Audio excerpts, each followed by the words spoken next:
Sanbonani Kuruleni, and welcome to another episode of EkuPodcast. Tamala Mutula Sizo Masilela, and joining me today is the MMC for Finance, EPMO, and ICT Councillor Nkululeko Dunga. Kujanputi. No, we're very well. Thank you for having us, Masilela.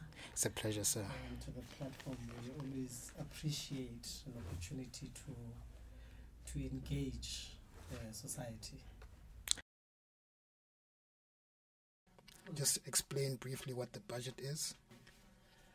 So we'll start with just simplifying what, in our understanding, is what a budget is. A budget is a list of priorities, is the ideas, are the objectives that a particular institution, like now this particular newly composed administration in terms of governance, would have. And then right next to those objectives and those ideas, because those ideas must be realized, the only way you can realize them is to attach monies to them. Yes. Is to attach resources to them. Yes. So that's what a budget is. It's the ideas, the objectives that you would want to see and achieve. Yes. And then you put monetary value or you put resources, whether it being a human resource or financial resource to it, to say, in order for us to address grass cutting, we'll need to get 5 million so that there can be grass cutting. And this 5 million will be used towards the payment of people who are going to do the grass cutting, the buying of the machinery who are going to use for grass cutting, and equally as well, the maintenance of these machines and the buying of the petrol or diesel to run these machines. So that's what a budget is. It's a list of our priorities and the attachments of resources to them. When we're going through the MTRF, which is the medium-term revenue expenditure framework of the city of Ekurhuleni, we identified that because there's absolutely no need for infrastructure development in suburban areas that are well maintained and well taken care of. We need to redirect those resources. You just mentioned MTRF. I'm not sure if the residents are familiar with such jargon. Can you just explain what MTRF is, and in plain language? Just assume I'm a 5-year-old and I don't know what you're talking about. What is an MTRF? So the MTRF is the medium-term revenue and expenditure framework. It's actually a document that encompasses a three-year term budget. So the budgets of the city are structured in such a way that in as much as we have the budget for this year, we must make projections for the next 3 years. Inclusive of inflation, inclusive of potential revenue that we would have attained, because we have to plan for the next 3 years. There are some projects that can take you 4 or 5 years to actually start off and implement and ultimately finish.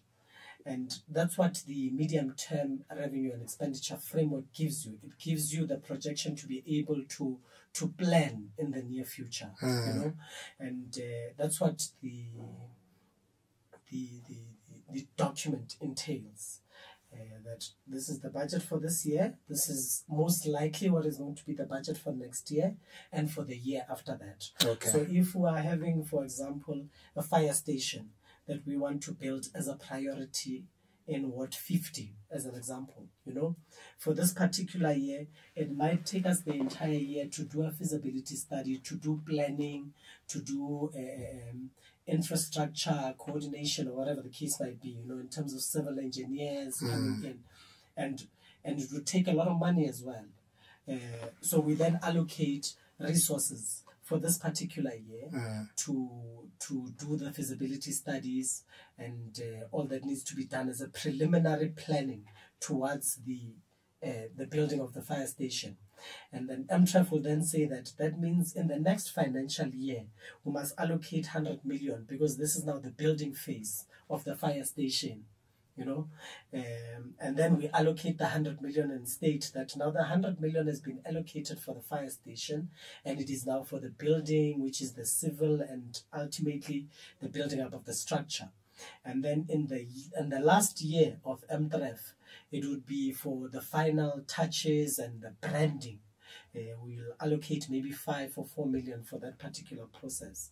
It's a good framework because it then tells you that money must not be lost in terms of projects, and it must be well projected.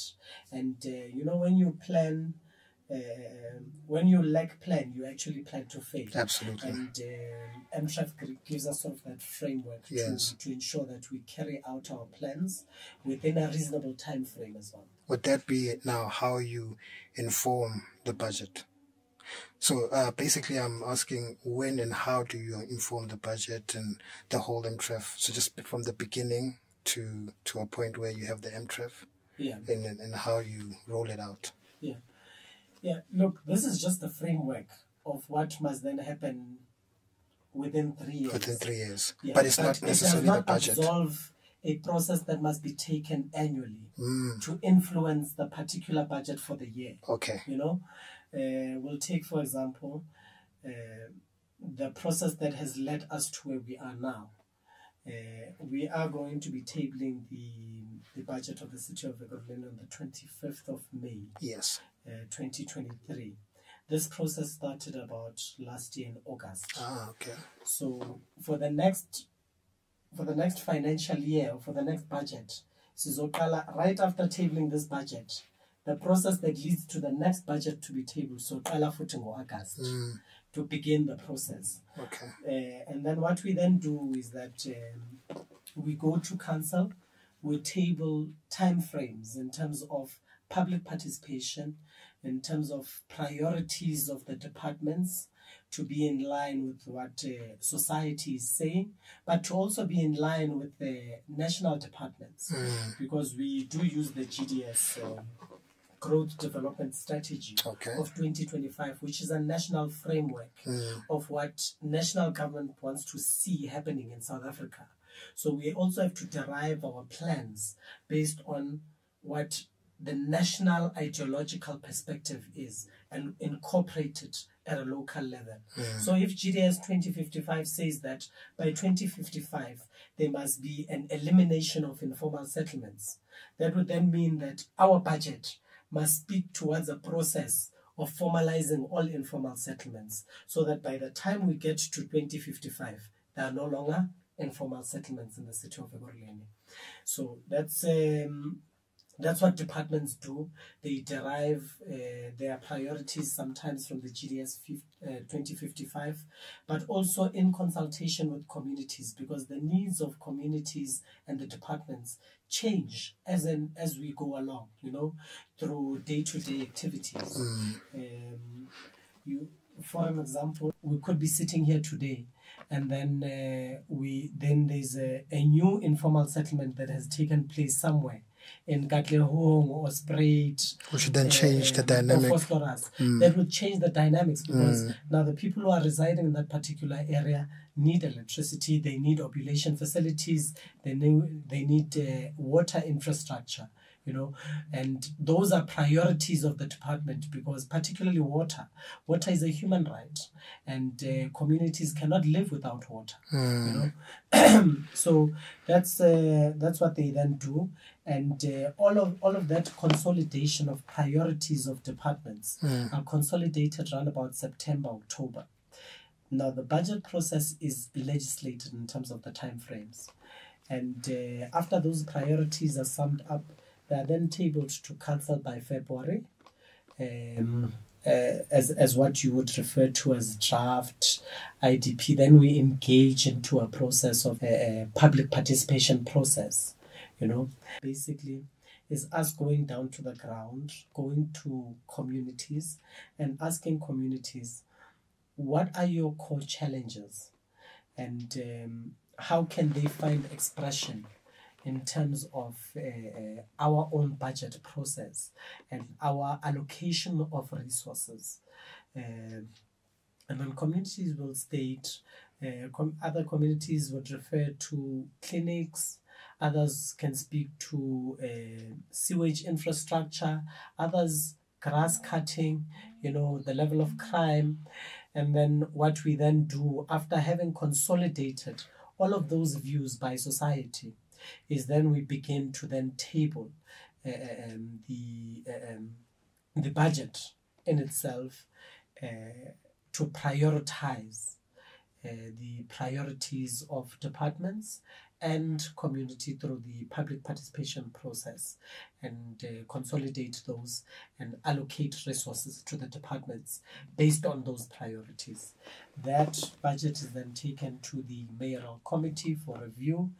But before it even gets to the mayoral committee, it would have gone through what we would call the budget steering committee. So the budget steering committee is composition of members of the mayoral committee with the head of departments of all the departments in the city of Ekurhuleni, who then get to buy in and look at the draft that is proposed in terms of the budget. If they have any issues in terms of money allocations or priorities, they're able to state them there. We're able to correct them as the Department of Finance, working closely with the Department of Strategy and Planning, as we consolidate what would be a draft budget now that would then table to MACO. And once MACO is approved, we then take the budget through to council. And that's where it gets approved. And once the budget gets approved through council, it then gets taken to the departments to be effected. But that entire process in itself is also overseen by National Treasury. So in between all these processes, we consult with National Treasury, because they become the custodians of all public finances